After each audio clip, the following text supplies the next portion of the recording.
Hey, it's Connor Woolford and welcome back to the third episode of the Family Gossips podcast, and today I will be joined by Jade Woolford. And we will be discussing what is it like being the youngest sibling, what is it like sitting your GCSE'S and getting ready for college, and what is it like being a horse rider. But we'll tell you more when we get into the episode.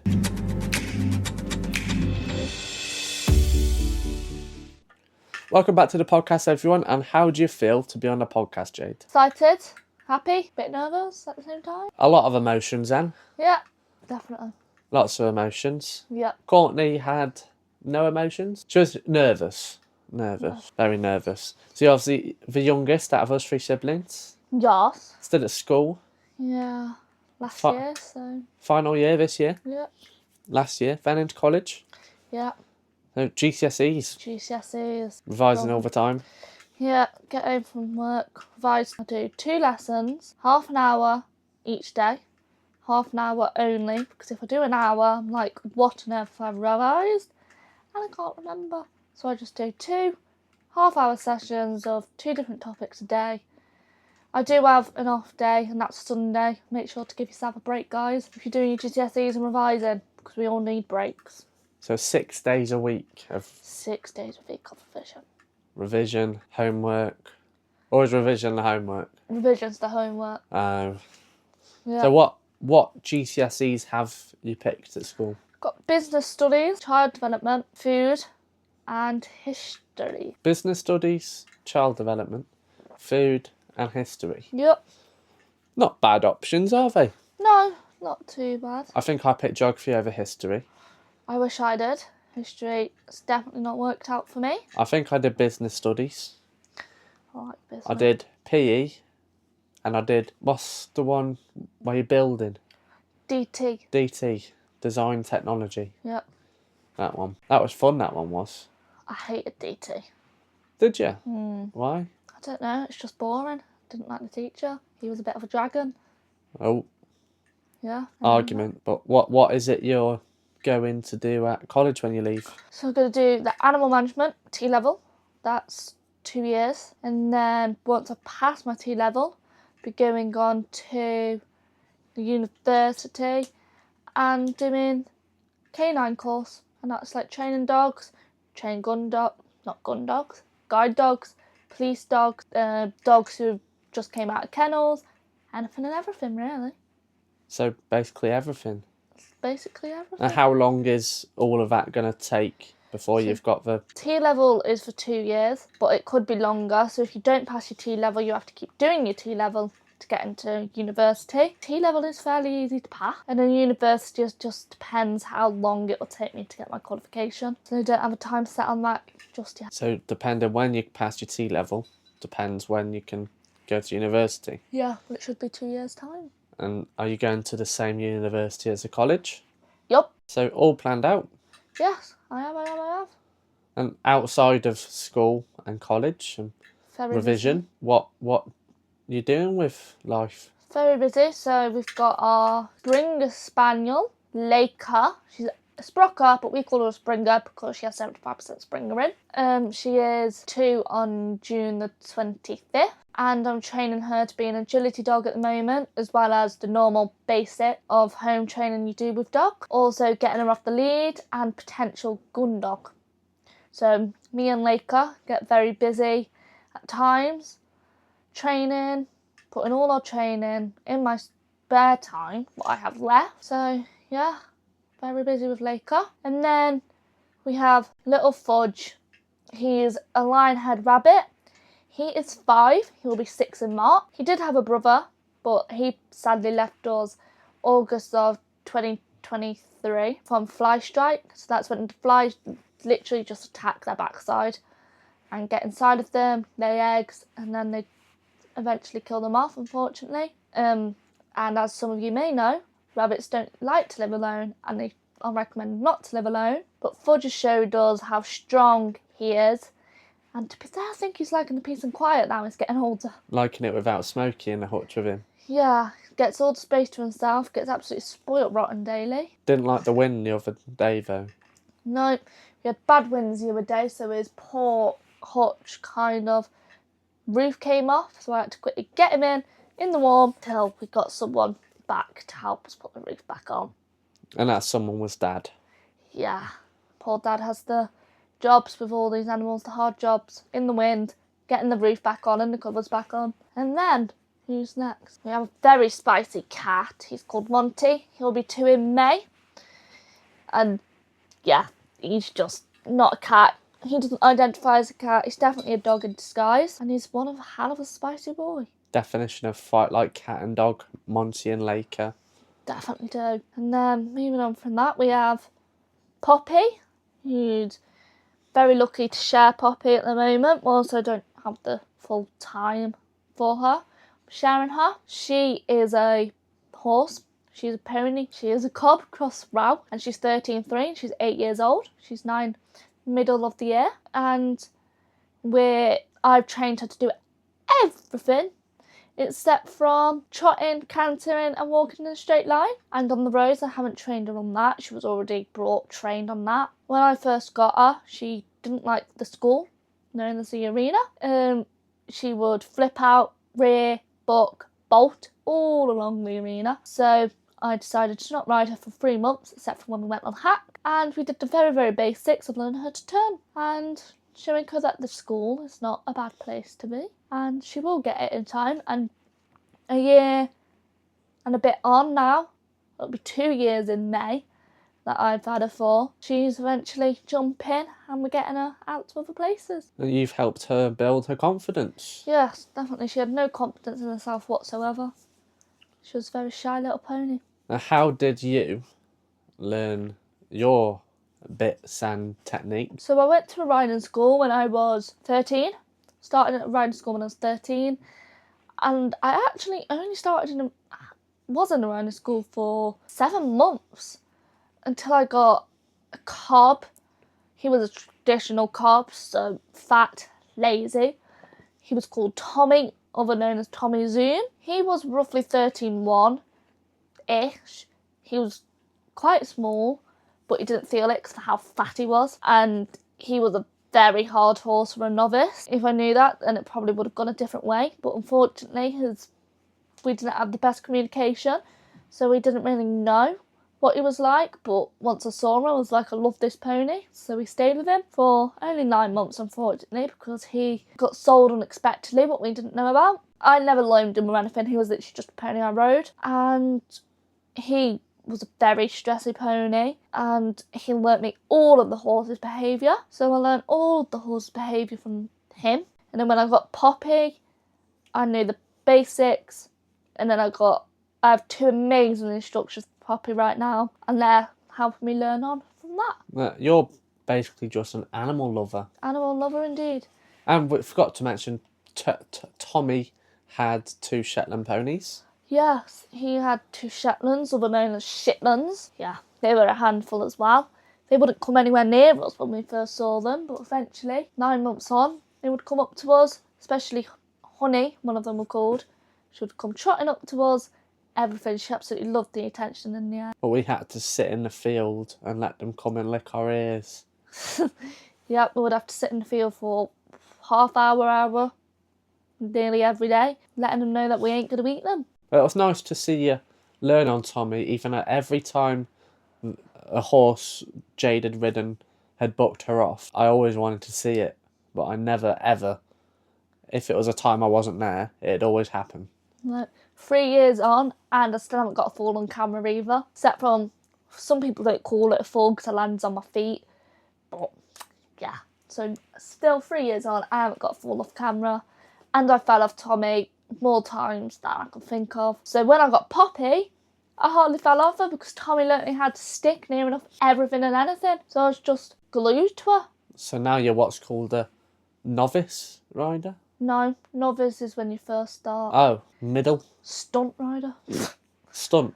No, your passion for animals and teaching them and learning them and you learning with them has just grown on you as... Yeah, it's amazing. Absolutely amazing. Absolutely love it. It's a lot. Get home from school, go see my pony, work, or get home from school, train the dog, work, get home from school, provide, work. You know, always doing something. Even on the weekend, work every Saturday, revise, go to the horse, Sunday is mainly animal day, so I'll do everything with the animals, clean the rabbit, train the dog, go to the horse, ever. So really, I hardly get a time to myself. But I Busy absolutely schedule. love it, because I hate being bored. It's the worst thing ever when I'm sat on the sofa. I'm like, what am I supposed to do? I hate it. Busy schedule. Yeah, And busy girl. it's Mum's birthday today.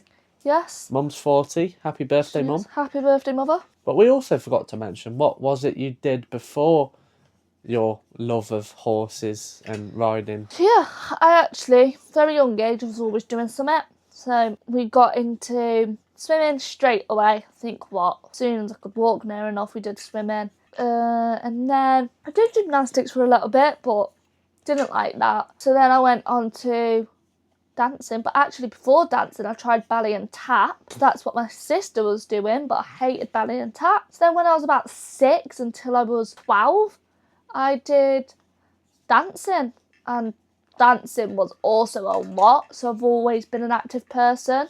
Competitions every weekend, shows every month. It was a lot of money as well. New dance costumes every month, everything and anything.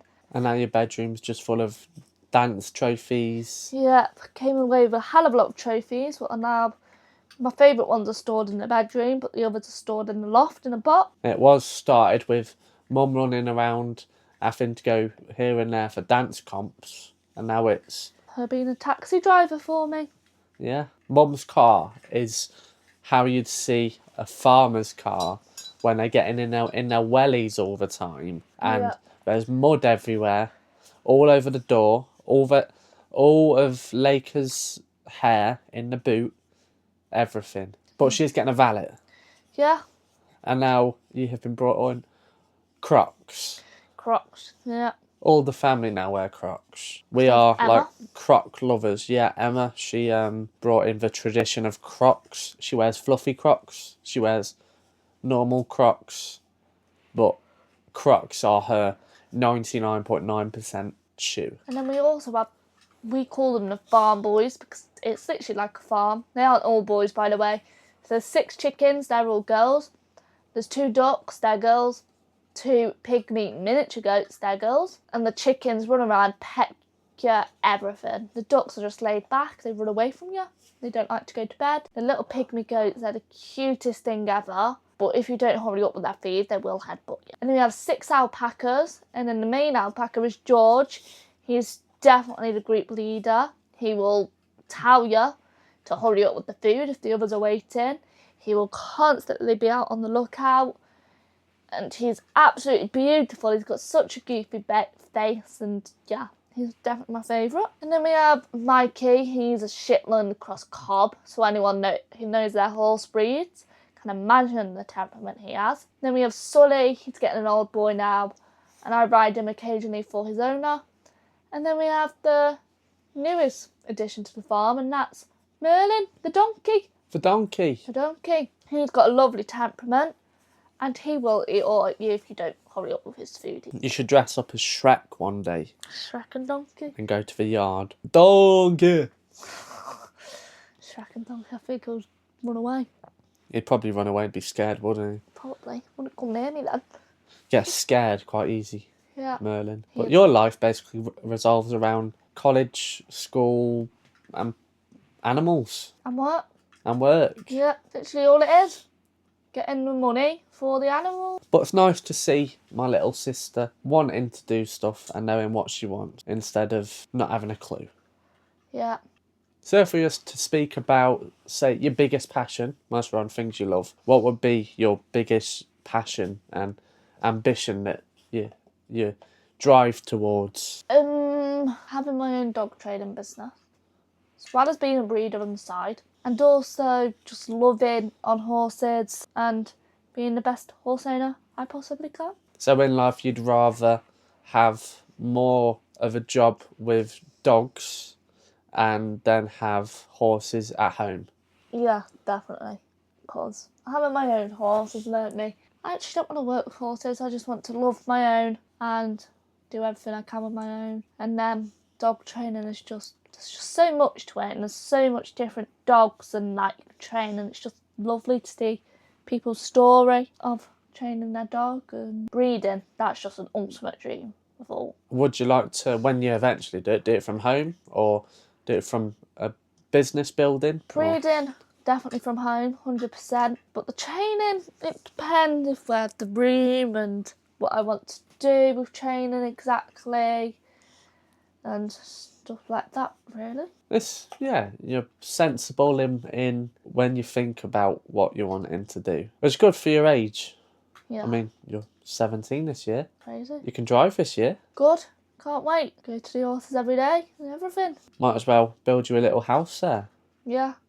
Buy my own farmhouse, hopefully. Have the horses at home. To build a little thing to train dogs on.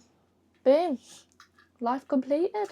Life completed. Yeah. But what has been the biggest challenge in life for you, or working through, or in the future, or that you've been through? Just the biggest challenge in life for you? Probably being so busy, but also wanting to have a big goal with horses and dogs, and being a student and going to work and also wanting to train the animals and having such a big future with all the animals, just hard to get to, challenge to take on. If you could say to any of the listeners that might be or might work in the same profession you're wanting to go into, is there anything you would like to say to them, or advice, or? Don't give up. It's definitely the biggest one. Some days it's hard, some days you're just like, why aren't they listening to me? But it's just saying, okay, scrap that. They know how to sit, they know how to lie down, we'll just do that for today. And trying what you wanted to do the day before, really. And it's just listening, because once you work with that animal, you will know that animal's behaviour, you will know how they act. And the bigger thing is listening to your animal. If they're uncomfortable, don't make them do it just because you want to do it.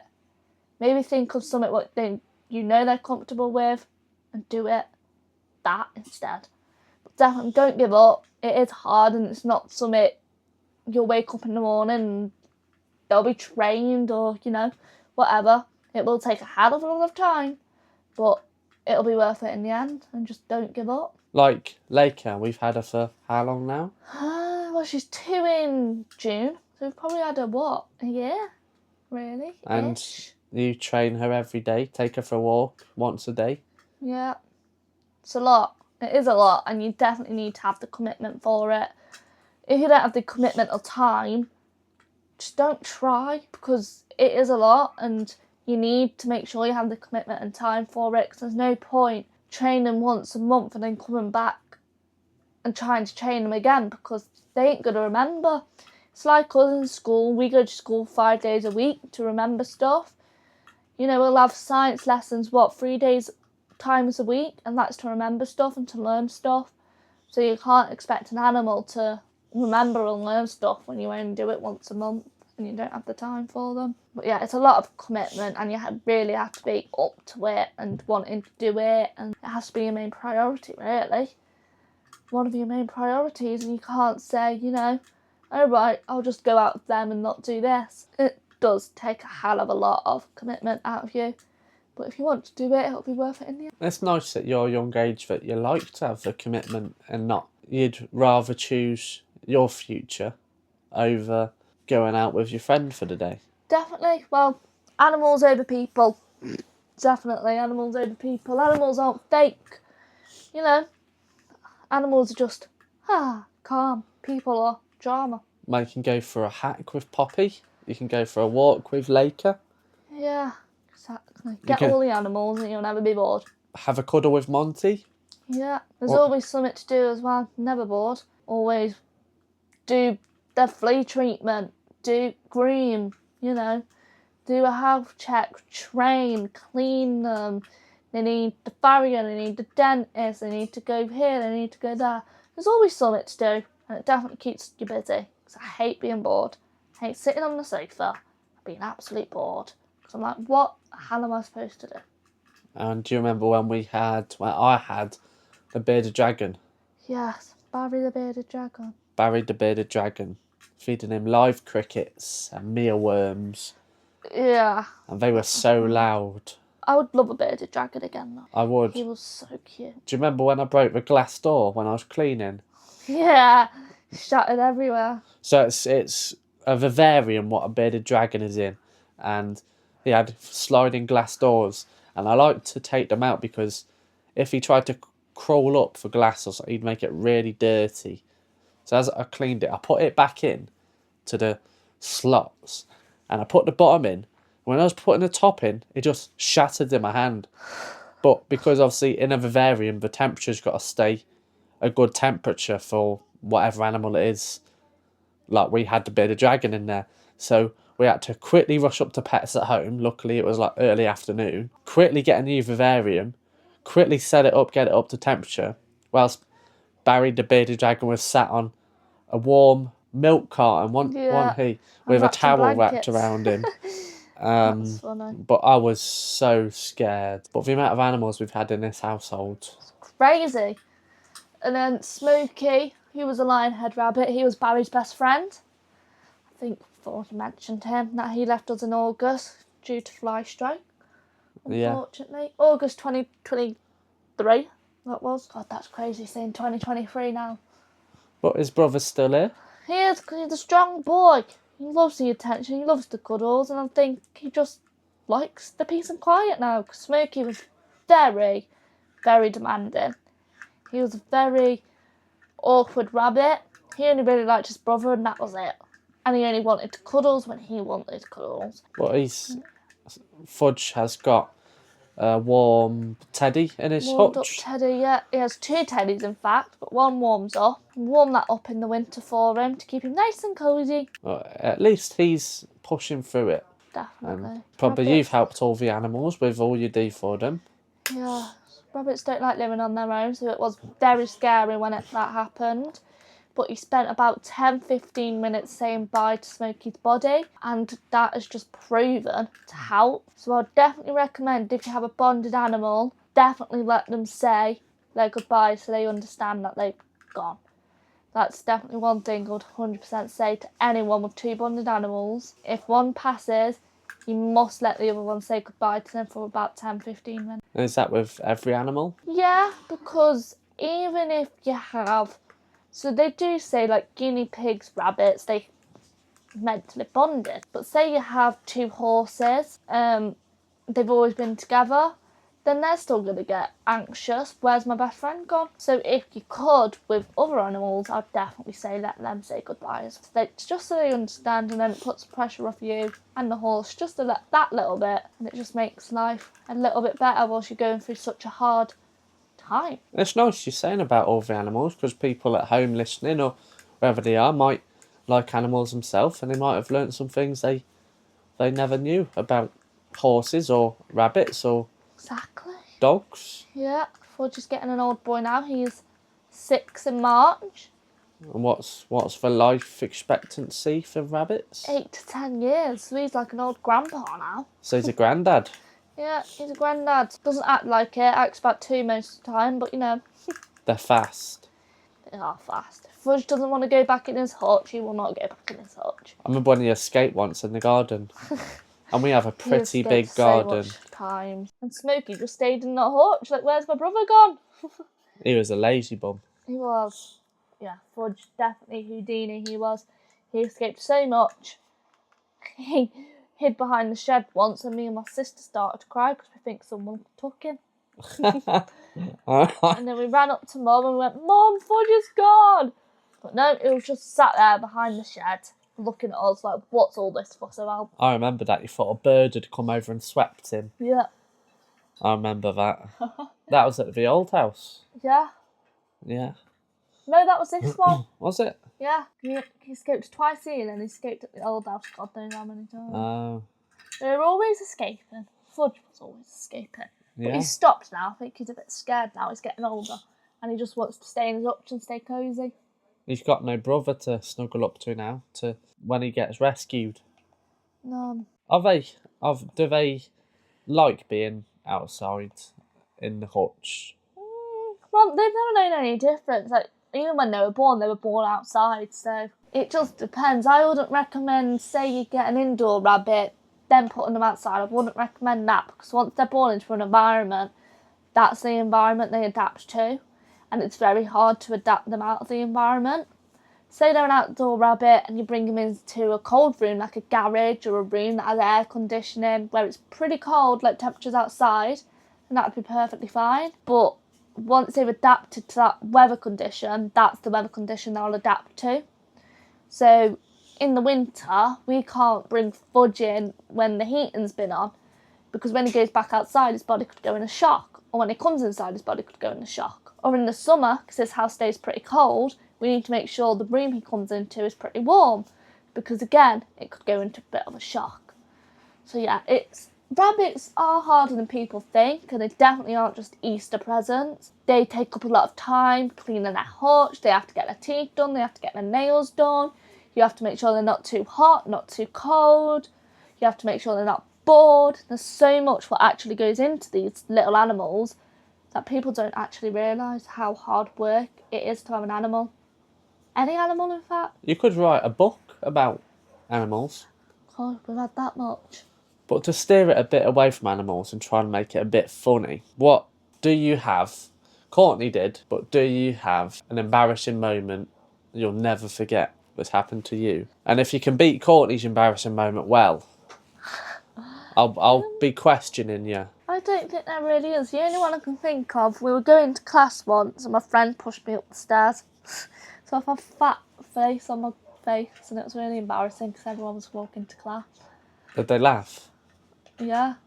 That's not nice, is it? No, and I got really embarrassed and I went to the toilet. But I'm not really a thicko like my sister. At primary school, can't remember the teacher's name, but year 4 or year 5 I think it was, and it was near the end of the day, but I really needed to go to the toilet just for a number 1, and I had my hand up for ages, crossing my legs, and I ended up weeing myself in class, and everybody started laughing at me. But I had after school football. Mum and Dad had to bring me a spare pair of trousers, and I had a word with the teacher. I said, I didn't see him with his hand up. I was at the front of the class. Just because she was reading one of the textbooks in the lesson. That was really embarrassing. Yeah. Who would be the most influential person to you in life? There's different people for different things, really. Because Mum, she just shows us that, to keep going. Because Mum's always doing something, so it's just made me like, yeah, it's okay to always do something as long as you have the time you have to yourself, always just keep going. And then there's obviously who we got, Pot, her owner. She has Phil, and Phil was an absolute madam as well. And now she's doing endurance rides with him, so she'll ride for ages and ages. She works, so she's just an influence on, anyway, you've got a busy life. She has kids as well.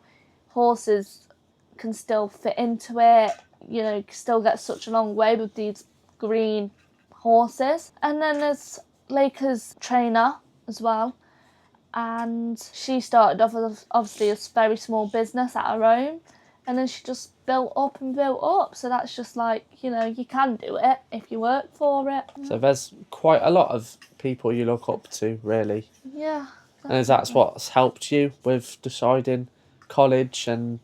Yeah. And then there's also the instructor I had with Tommy. She had her own livery yard eventually. And she was actually only young as well, I think mid-20s, and she worked so hard. She started off as an instructor and then she got her own livery yard. So it just shows that no matter what you want, if you work towards it, you'll get it. Hard work pays off, basically. Definitely. Well, it's good that you've had them sort of people around you, pushing you towards it as a young girl still. Definitely. And that you're actually focused on and set on what you want to do. Yes.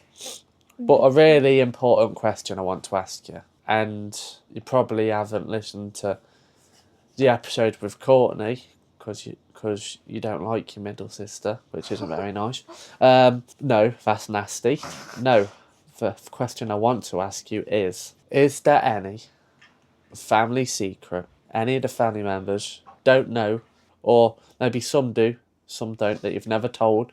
Something you've done as a kid or something naughty? Is there anything at all? I actually don't think there is.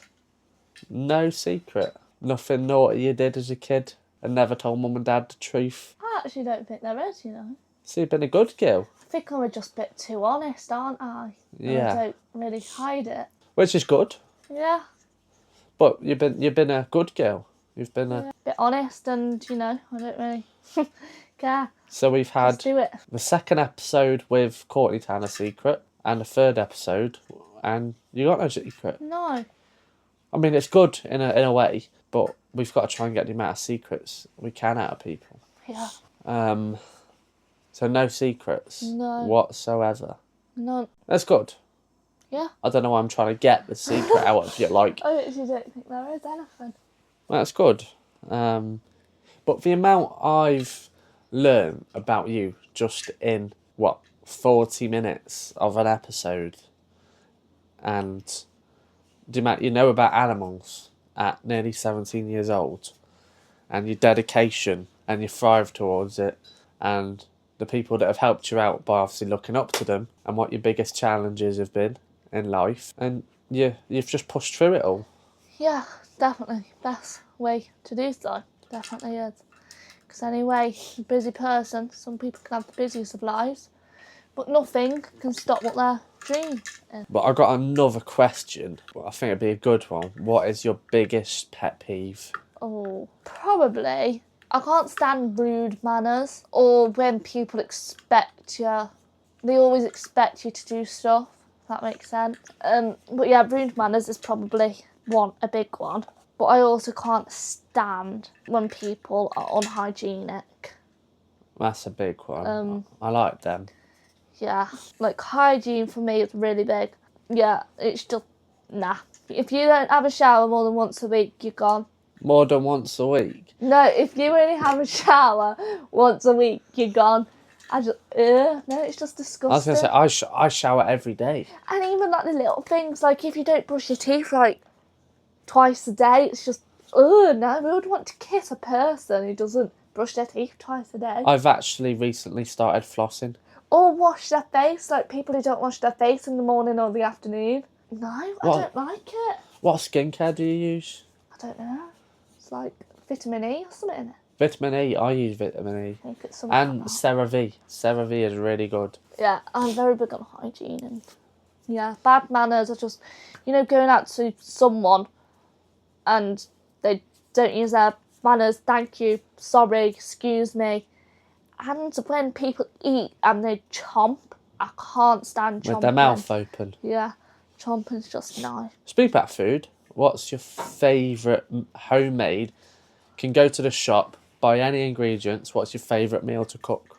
Definitely lasagna. Absolutely love lasagna. Homemade lasagna. Garlic bread or chips? Garlic bread.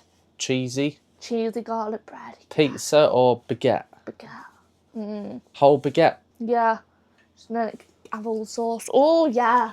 That'd be nice. Lasagna. What drink do you have with it? With a lasagna? I don't actually know. What is your favourite drink? Favourite drinks actually are 3. Cherry Pepsi. J2O has to be the apple and raspberry one though. And apple juice, pure apple juice. Fresh, pure apple juice. That is beautiful. Do you like a Pepsi Max cherry can, cold out of the fridge? Has to be a bottle. No, actually I do like the cans though, but yeah, it has to be cold. Cold out the fridge. Do you like the bottles more? Yeah, I think I do. Me and Emma just drink the cans more. We like them nice and cold. The cold, yeah, has to be cold. And a J2O. I love J2Os. I only really like the orange ones. Orange and passion. And what was it? Apple juice. The apple juice, yes. But Absolutely love I apple love juice. a carton one. I don't know. Any pure apple juice, really. Any pure, like that one you get with the meal deal or the carton. Oh, that one's nice, actually. Yeah, I do like that. Meal deal apple juice. Morrison's meal deal. Yeah, but yeah, that is nice, that one. I like tropical juice. Never had it? Never had tropical juice? No. It's really nice, tropical juice. Tropical juice. Never had it. That's crazy. Yeah. Never having tropical juice. Well, no, never tried it. If there was anything, before we wrap the podcast up, that you'd like to say to the listeners, words of advice, anything at all, what would you like to say to them? Don't ever give up on your dreams and always fight towards your dreams. You know, if you get to 20, I know some people are like, oh my God, I'm 20 now, this isn't going to happen. Don't. You still have your life ahead of you. Just carry on and you will get to your dreams. If your dreams are your dreams, no matter how long it takes, you will get there. And with GCSEs, don't overthink it. Just revise, practice, tests, practice questions, get your family to ask you questions about anything, what your subjects are, and don't over-revise either. Because I know some people will be like, oh my God, I need to revise an hour of each subject, like a day. But don't do that. Just do half an hour, 2 lessons a day, quick snippets, and get it in your memory. Memory. And yeah, you'll have it. That has been words of advice. Well, thank you all for listening again. I have been your host, Connor Woolford. And Jade Woolford. Thank you very much for listening. Please put anything you would like, any questions or anything in the comments. And I will catch you all next Monday. Bye. Bye.